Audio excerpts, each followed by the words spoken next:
పెద్ద హైదరాబాద్ సిటీ, నేను వేసుకున్న నెత్తి మీద ముడి. అరే వా క్యా బాత్ హే, ఏం కవిత్వం హై. ఈ కవిత్వాన్ని పొగిడితే కవితలు రాసే కవులు కట్టు పట్టుకుని ఇంటికొచ్చి కొట్టిపోతారు నన్ను. సరే కానీ ఇంతకు ఏడకు పోయిన అక్క అనేది అనుకుంటున్నారు కదా, ఎక్కడికి పోలేదండి. ఇది ఎప్పుడుదంటే పోయిన నెల 23వ తారీఖు మా అమ్మాయిని తీసుకొచ్చేటప్పుడు హోమ్సిక్ హాలిడేస్ అప్పుడు వీడియో అనమాట. ఇది ఒక్కటే లాస్ట్ అండ్ ఫైనల్ మిగిలిపోయింది. ఈ వీడియో ఒక్కటి గ్యాలరీలో అట్లా ఉండిపోయింది అనమాట.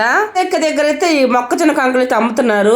నాకు అసలే మొక్కజొన్న కంకులు అంటే ప్రాణం ఇడిచేస్తాను. ఇంకా అటుడప్పుడు నాకు కనపడితే నేను ఊరుకుంటాను చెప్పండి. అప్పటికి ఆల్రెడీ ఒక బస్సు వెళ్ళిపోయింది. సాయి బస్సు ఎక్కిన వాడిని దింపించిన, ఈ కంకులు తీసుకున్నా కదిలేదని చెప్పిన. ఎక్కడ పోయినా సరే నా లాంగ్వేజ్ మటుకు భలే గుర్తుపడతారు.